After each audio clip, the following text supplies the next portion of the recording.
Okay, hello, welcome back. There has been some confusion about the meaning of the word mobile in the title, so I figured that it would be a reminder that babies on their cribs, they have those little dangly star things, right?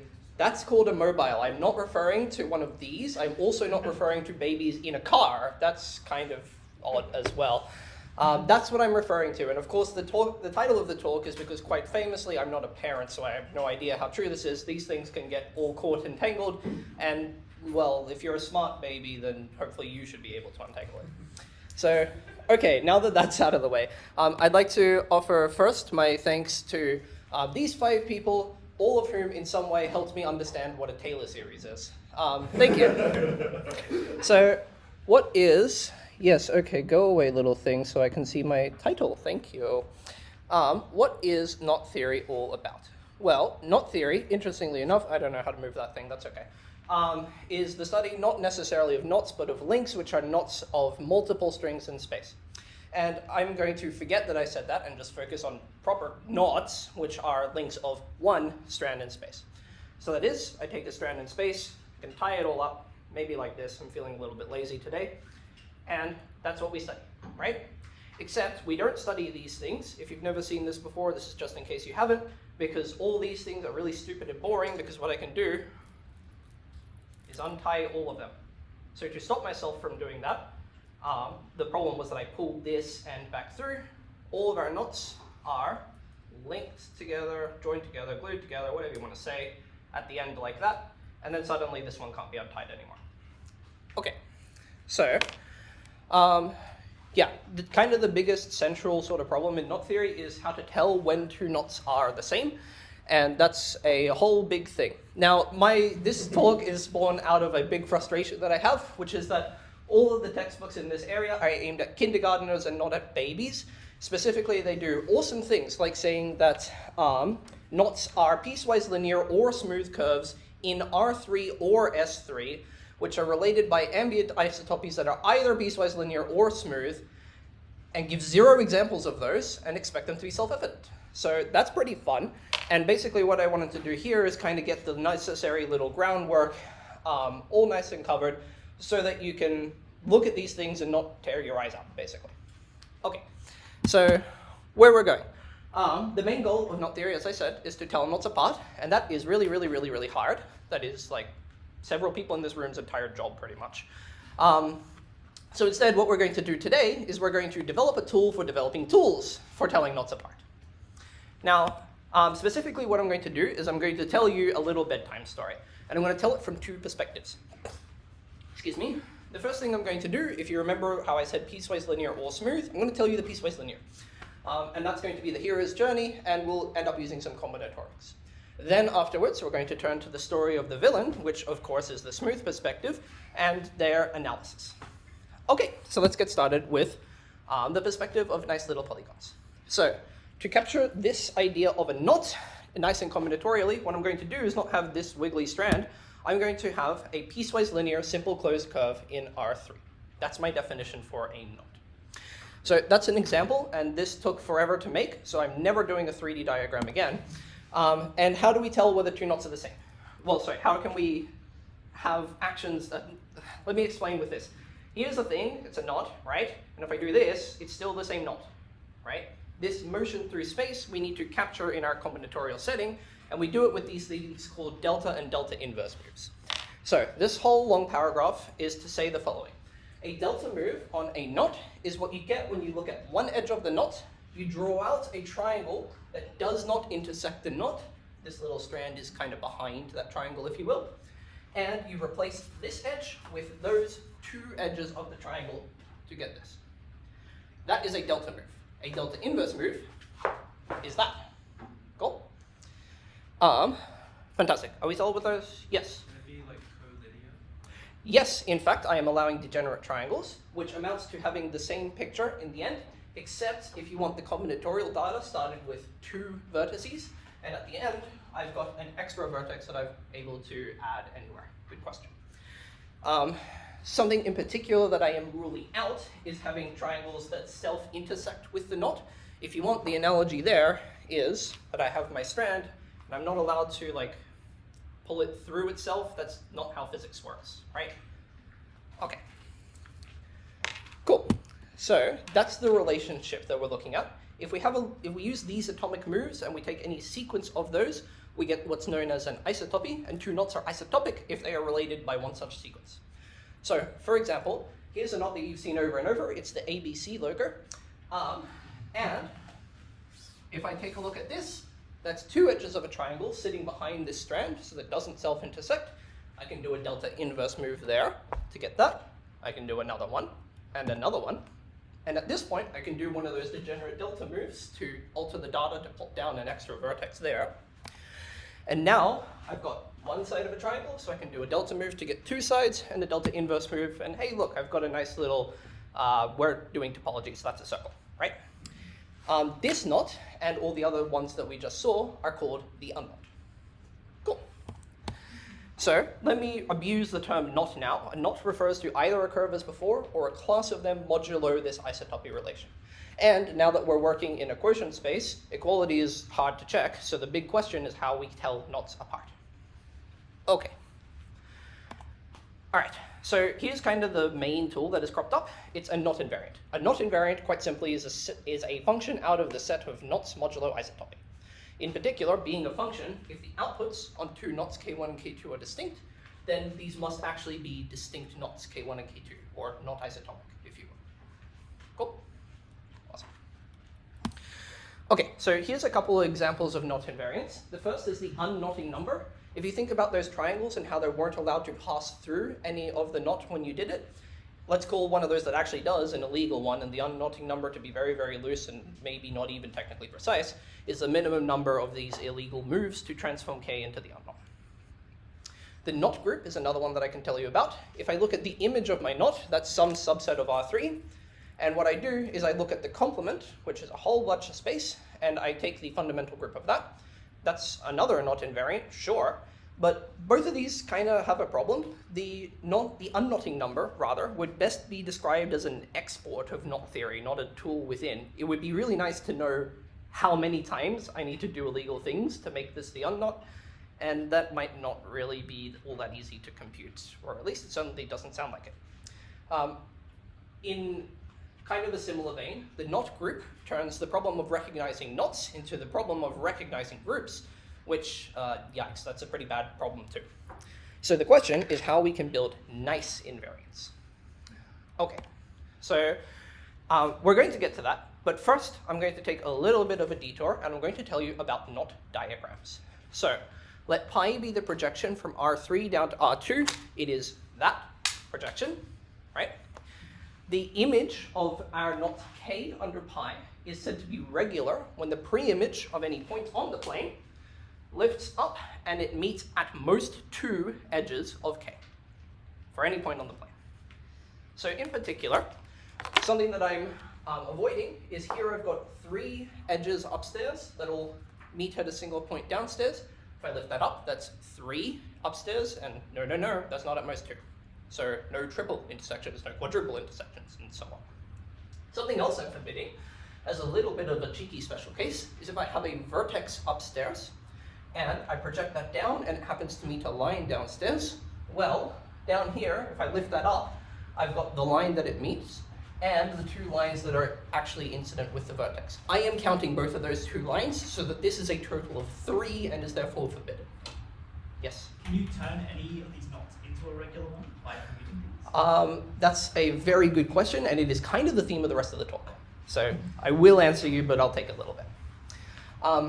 As an extension of this that we are also forbidding, if you imagine that I have two lines sitting upstairs and they happen to project to the same thing downstairs, this is not permissible as well.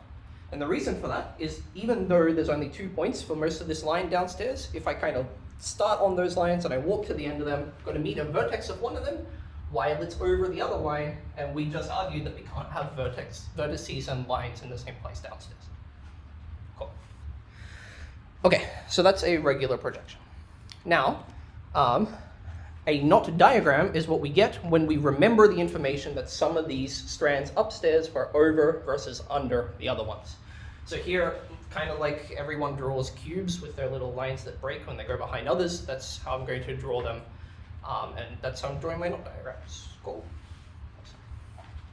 All right. So I promise you that every knot has many diagrams, and in particular, if you have one that's not, it is possible to perturb it in an arbitrarily small way to make one. And we will kind of return to this later. Okay, so now a question. Upstairs, we had delta moves that were able to replace knots, edges with other ones and get from knots to other knots. These should, well, I guess the question is, like, what do these look like downstairs? These should give us ways to relate diagrams to one another. The first thing that can happen is a delta 1 move. A delta 1 move on a diagram is simply a delta move. There's just a different name for the same thing to emphasize the fact that we're downstairs now. So these don't intersect any extra part of the diagram downstairs. Do we need a visual example of this? No, cool. What's more interesting is a delta 2 move, which, oh, yikes. A delta 2 move is what happens when I have an edge and a triangle that I'm going to be moving downstairs. And if we have a look at the triangle, it is cut by another edge of the knot, which meets UW in exactly 1 point, and it meets VW in exactly 1 point, neither of which is the corner. And we're allowed to do this replacement. We call it a delta 2 move, replacing UW with UV and VW. The effect of this, and something I want to impress at the moment, is that if you imagine kind of taking this and kind of dragging this up until it becomes these two, then along that whole process, this crossing will get moved over to here. So you should see this as just pulling a strand and the crossing moving along. Cool? Yes? If we have a triangle with base U to W, is there any points that would be an illegal move for that third point in that triangle? Like, can we move V around anywhere we would like and it would still be a delta 2 move? I am not allowed to put it here, for example, Okay. because then the result that I get is not a diagram. And I guess that's something I should have spelled out a bit more, but does that make sense? Cool. Otherwise, all good? Fantastic. Okay, so those two, together with the inverse operations, going from the two edges back to the one edge of the triangle, are our delta I and delta I inverse moves. Two diagrams are said to be isotopic if they are related by a sequence of these moves. Cool? All right. Now, what's kind of, oh yes? Do we know that every delta move is one of these two moves in 3D space down to? Good question. You are also hitting on the remainder of this half of the talk. And the answer to that is no, and we are going to see that they give rise to Reidemeister moves. Okay, so a question. Can we use diagrams to define knot invariance? The answer is yes. Here's a kind of meh one. The crossing number of k is the minimum number of crossings among all diagrams of k. And why it's kind of meh is that you have to consider the infinitude of all possible diagrams, and then that doesn't sound particularly easy to have a look at. What's less meh about it is that the standard knot tables are ordered first by the crossing number, so it's at least somewhat useful in the real world. Yes? Forgive me, but Yes? as it stands with the current rules we're given, do we have any way to eliminate a crossing in our diagrams? No. No, okay. Yeah. So then how can we define this invariant? You might have, Oh, so, we can take different projections. yes. I see, okay. And in more to the point, a diagram upstairs, sorry, a knot upstairs, I should say. Let me unlink this one. A knot upstairs, this one has the very trivial diagram. This diagram has one crossing, but they're the same knot, and I have to consider both diagrams when I'm computing the unknotting number. So this is the equivalent of the knot diagram. Yes. Exactly. What we're seeing here is that this is not computable from any particular diagram, and that's what makes it very hard to work with, right? So a better question is whether we can define invariants that are computable for any particular diagram. And to hit on this, I want to introduce what are known as the Reidemeister moves. So on a diagram, pi, so projection of a knot, an omega 1 Reidemeister move is the image of a delta move upstairs that turns a path that contains no double points downstairs into one that contains a loop. And here is that loop in the example. Okay? That's an omega 1 move. Now, an omega 2 move is something that gets a much longer paragraph to describe formally, and I'm going to be a little bit lazy and say that it's the image of a delta move upstairs that pulls one path over another. So pulled over, right? And let me be similarly lazy to define an omega 3 move, which is what I get when I pull one path over a crossing. So those are your three Reidemeister moves, omega 1, omega 2, and omega 3. Them, together with their reverses, I guess, are called the Reidemeister moves. And it is a very famous theorem that knots modular isotopy are in bijective correspondence to their diagrams modular, not just isotopy, but you also have to permit the Reidemeister moves. Now, let me give you the original phrasing of this. The original phrasing by Reidemeister was some German, and that translates, that translates to the following. Any property of knots modular isotopy coincides with those properties of diagrams modular isotopy which are preserved under the Reidemeister moves. Except he also didn't use the word Reidemeister because that would be him talking about himself. So, yes. What's kind of cheeky about this, and I had a little smile to myself, is that he was using the unite lemma before the train left the station. Anyway. Okay, a consequence of this. Any function defined on diagrams is a knot invariant just when its values are unchanged by diagram isotopy, which will happen most of the time, and the Reidemeister moves. Those are the big ones to check. In particular, one can construct this thing called the Jones polynomial. I'm not going to tell you very much about it, but I can point and say, oh, look, links, that we glossed over those earlier. And it's an invariant. It can be computed recursively given a diagram. This one also, by the way, is an actually good invariant, unlike the other ones that we've said on the list. Okay. Good for a definition of a baby. Neat. You can use this, for example, to prove that the unknot is different to the trifoil, for example. Okay. So let's turn to proving Reidemeister's theorem. So first things first, we want to say that if we have two equal knots, so that is two curves that differ by isotopy, then we can recreate down in the level of diagrams the difference between the diagrams as a sequence of these delta I and omega I moves. So that's very easy because by definition they were all images of delta moves upstairs, right? So, no, that's not what I want to say. Sorry. Let me restart that. If I have two diagrams that are the same up to delta I's and omega I's downstairs, that's what I want to say, sorry, then the two knots that they came from must be isotopic. And that's very easy because by definition, each of these Reidemeister moves lifts to one of these delta moves upstairs, so you get a sequence of them. Wow, fantastic. So let me prove the thing that I said the other way around. If we start with two knots upstairs that are related by a sequence of isotopies, can we get downstairs a sequence of these moves? Yes? It is true that these moves lift to these other moves in that ambient space, but they're not unique. There's a ton of them. Sure. So how do we know that the sequence that we took up would work? Yeah, good question. The way that I'm defining them, they are precisely the images of these. That is kind of slightly glossing over something where you could say I could consider these pictures on their own and do them. That is something that I'm choosing not to look at, partially because I have that long left and partially because I don't want to. So, It's still true that it is still. it is still true.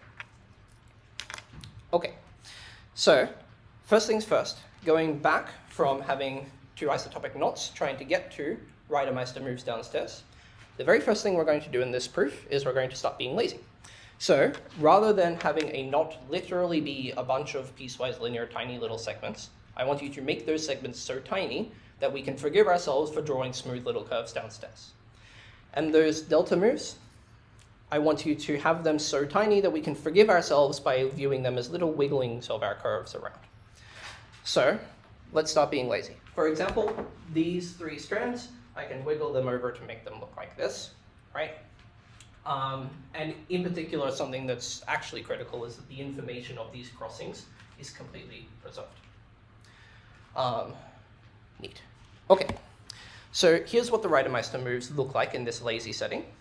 Here, this is what the omega 1 moves looks like. It kind of looks like untwisting a curl. And omega 2, looks like having strands pass over each other, but the picture's a little bit more symmetric now, which is kind of nice. And likewise, I can make a more symmetric looking omega 3 picture. Yes? Are these diagrams knots? Yeah, so sorry. These diagrams are little snippets of knots. So I want you to imagine the rest of a knot coming out here, and I focus on a particular crossing where I apply these moves, or a particular little segment. That's what the dotted outline was supposed to convey. Yeah. Does that make sense? Fantastic. Okay. All right, so now that we've got this, well, one could feasibly think, okay, well, this is the omega 1 where the strand coming from above goes under and then it comes over. What if we had an over one and then it became an under strand, a different version of one of these moves? And you can do this for all of them. You can consider these different versions. It turns out that the 3 vanilla Reidemeister moves are enough to get back to all of them.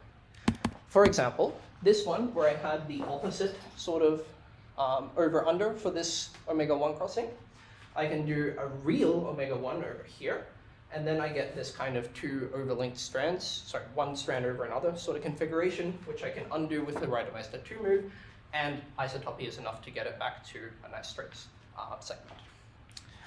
So all of these versions, I promise you it's more of an exercise than anything, is to just get all of these from the original omega I.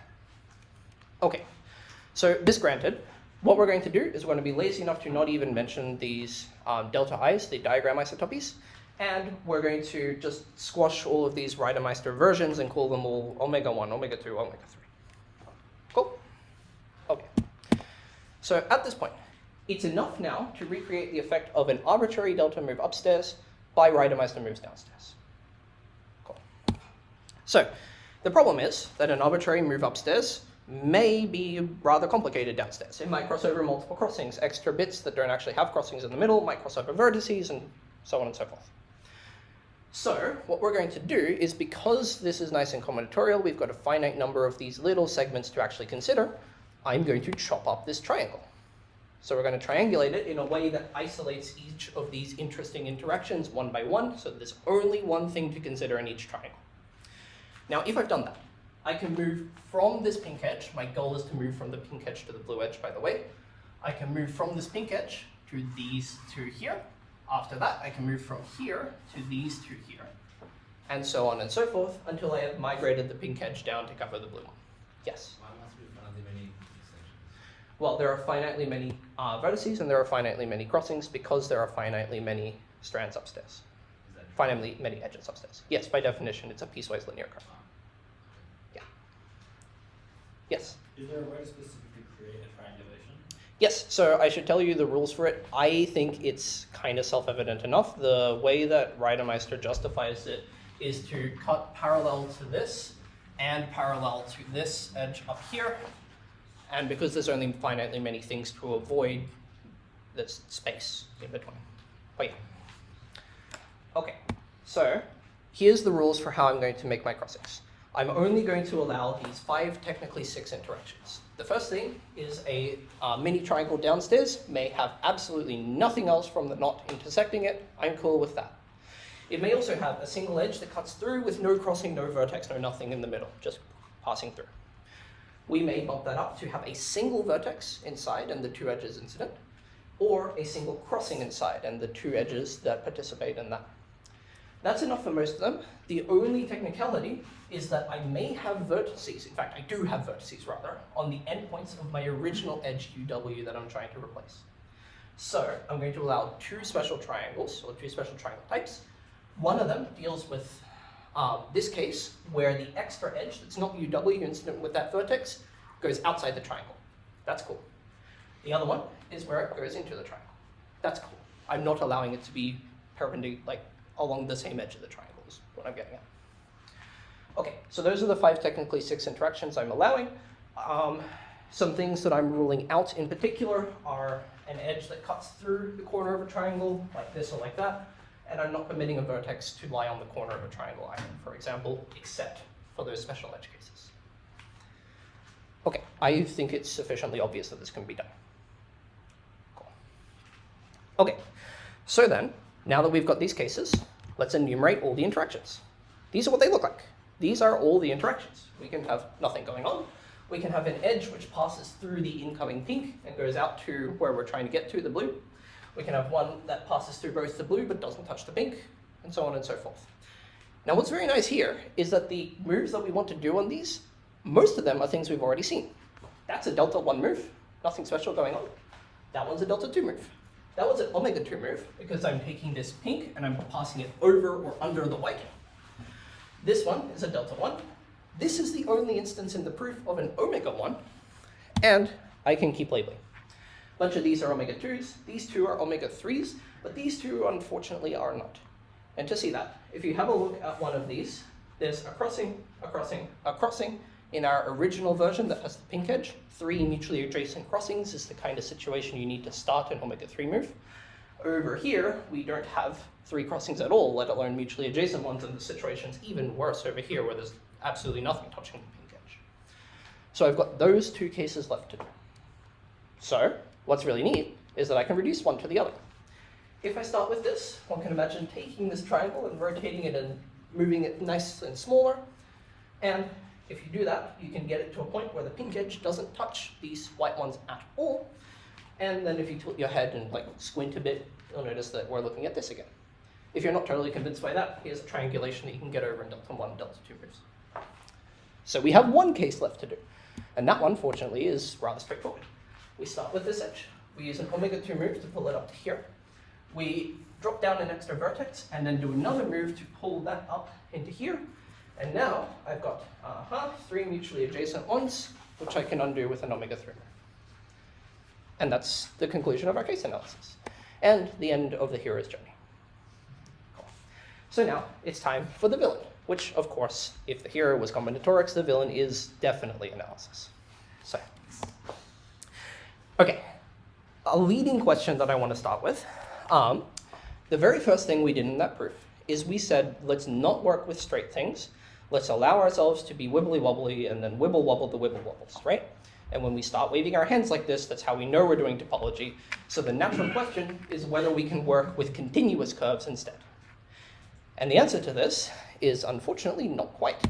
A candidate definition is that a knot would be a homeomorphism of S1 onto some subset of R3. And this does not capture the same thing as before. Here is a knot that Fox calls remarkable, and also that Kroll and Fox call remarkable. I've only seen Fox call it remarkable, but anyway. And what we have is this situation where I've got a strand where I could pull it back to undo this. That would unlock this strand, which I can pull back to unlock this strand. And I can nest these, going arbitrarily small, and have infinitely many of them. And okay, well, that's something that I can do, sure. What's interesting about this is that this diagram has infinitely many crossings. That is certainly not something that we can make with our piecewise linear things. And furthermore, there is a sequence, granted an infinite one, that undoes all of the crossings, yet it doesn't undo the whole knot. Yes? So in the polygon case, was there some condition that I forgot about, like only finitely many? There are only finitely many edges, yes. Yep. So by piecewise linear, do you mean trivializable?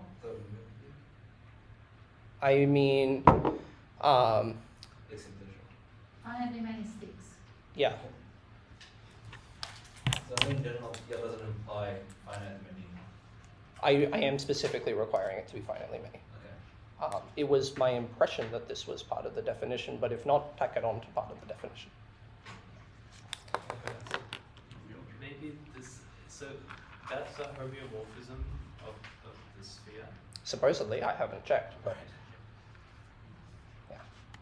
yeah, it's quite weird. But yeah. The takeaway from this is that we need to focus on a more restricted class. Let's call them tame knots.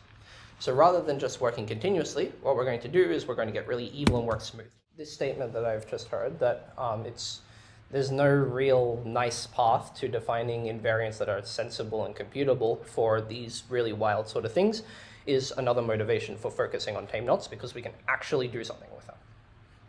Okay, so our real definition. A tame knot is going to be a smooth injection of the circle into R3. Okay, now let me start retelling the story. We had our isotopies to move between knots, and I'm going to kind of blitz this a little bit and then give you intuition afterwards. An ambient isotopy on a manifold Y is a smooth map from Y across the interval to Y with the property that this map is a diffeomorphism of Y across I. Yikes, but something I can do with those is if I have two knots from S1 into R3, then I'm going to say that they're ambient isotopic when there is an ambient isotopy that at time 0, think of the interval parameter as being time, is the identity transformation, and at time 1 it moves F onto G. Okay, and then let me abuse language again. A knot is either a curve or a class of the modular ambient isotopy. Let me give you a couple impressions of these. So first, these are all smooth knots. Yeah. These two I've shown you a couple times. This one I have tied on my wallet. Okay, let me give you an impression for ambient isotopy now. And what I want to impress upon you is that it is an incredibly malleable thing. These are incredibly general relationships. So, first, isotopies can be global. If you think of doing a rotation, here I've got it by 1/3 of a full turn, you could think of the before and after as two discrete things, or you could think of the whole continuum of small rotations in between. That is an ambient isotopy, so we see that they can affect global change.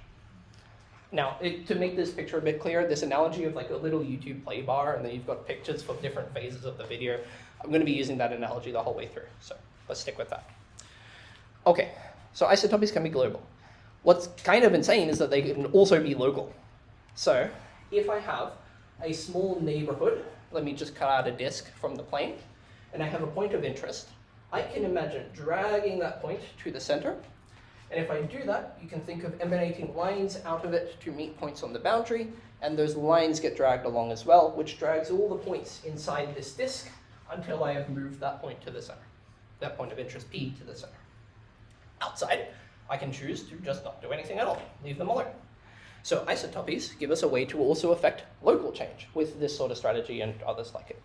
Something that's actually quite cool with that, excuse me, something that's quite cool with that is that you can use this idea, push it a bit further, and if you have a bunch of things that meet, if you have a curve that meets a bunch of these disks in only one point per disk, then you can use this sort of strategy on each disk and stitch them together, long sentence, to take one of these curves and flatten it into a line.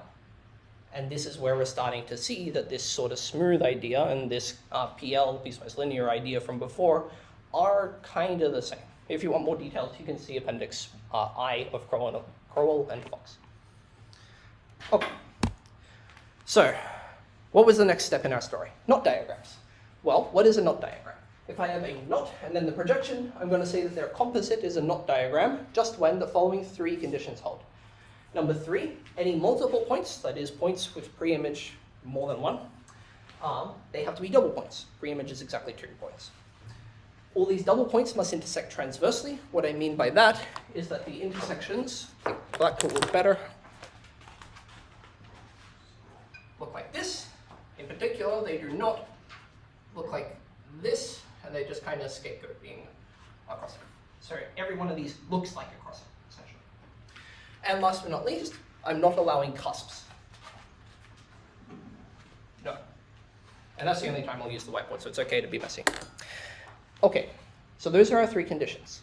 Now, let me remind you of the Reidemeister moves. Oh, sorry, remark, 2 knot diagrams can be isotopic as well. We had a general definition of ambient isotopy applied in the plane. Cool. So let me remind you of the 3 Reidemeister moves. This is what the omega-3 looks like, the omega-2 and the omega-1. I want you to imagine having this strand upstairs, and the move is kind of to just drag the strand until it goes under.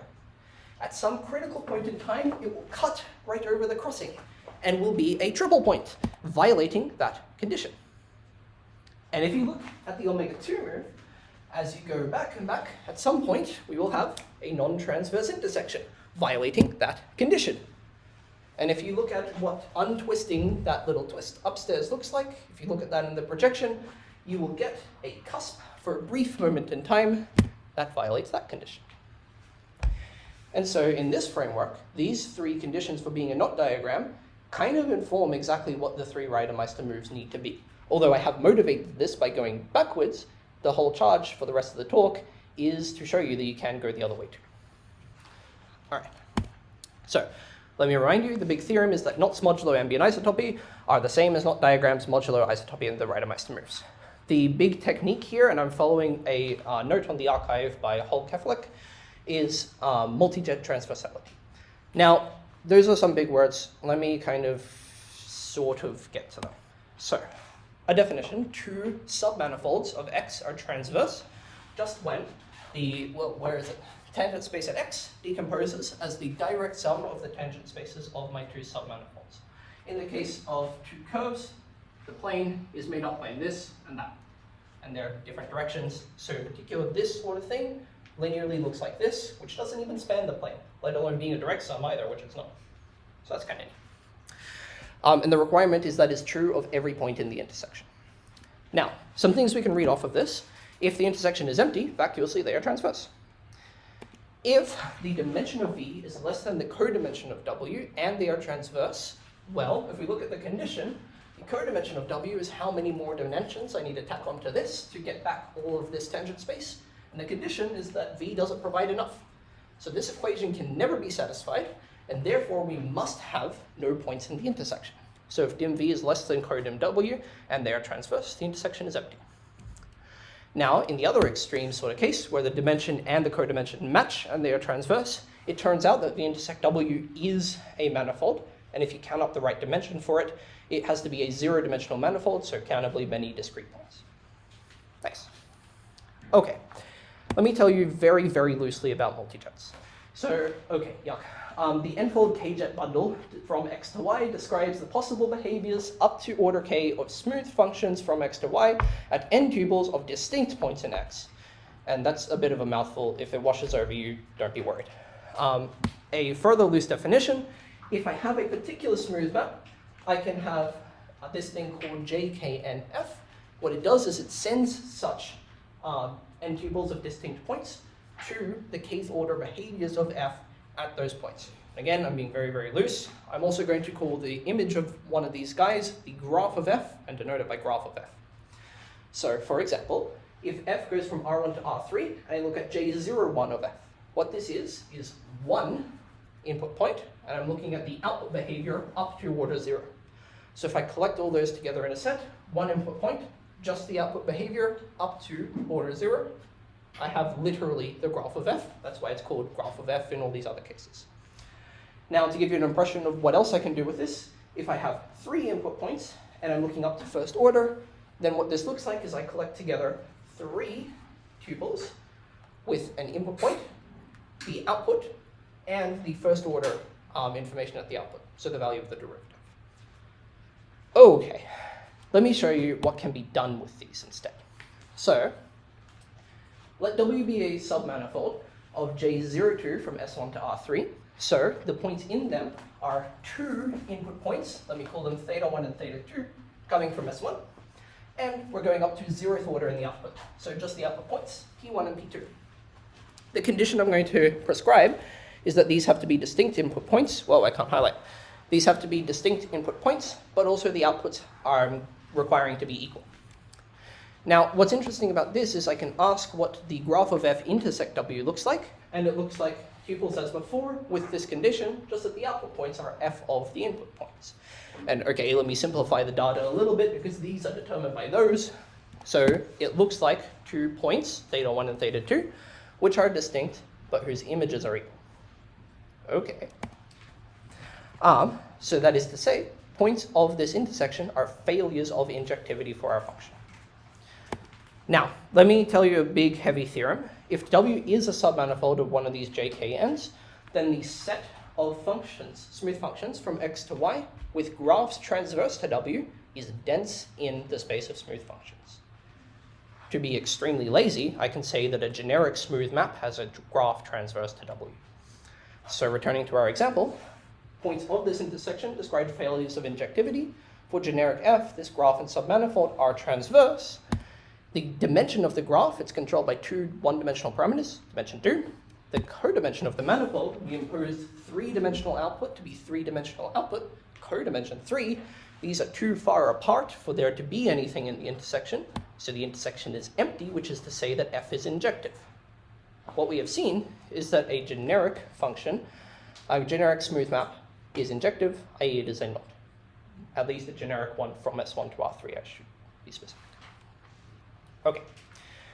Now, you can do a little bit of a similar sort of song and dance. You can conclude that the projection of a knot is generically a knot diagram as well. That is, that it satisfies those three conditions.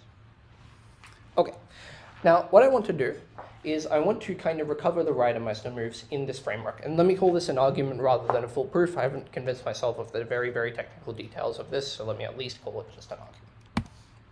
So, what we're going to do is we're going to have a look at the composite of a starting knot with an ambient isotopy that gives me a map from S1 across the interval into R3. And I'm going to analyze what happens to conditions 3, 2, and 1. So first, condition 3 was that the only multiple points are double points. I can write down this particular submanifold, and what it says is, give me 3 input points. Let me look at their outputs up to order 0. What I'm going to do with those outputs is say that I'm looking at a common time, and that I'm looking at a common point in the projected diagram. Okay, well, I can ask the same question. A generic graph. Yes. If I have a generic graph, I know that it will be transverse to this guy.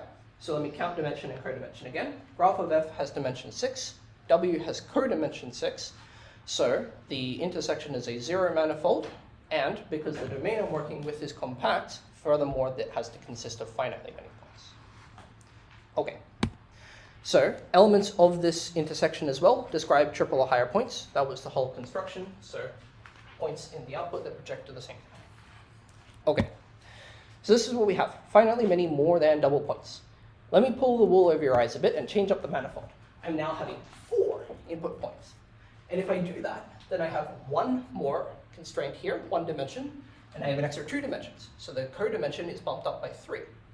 Meanwhile, the dimension of the graph, it takes 1 more 2-dimensional input, so the graph dimension only goes up by 2, and so that is too small to make up for the 3 extra in the codimension.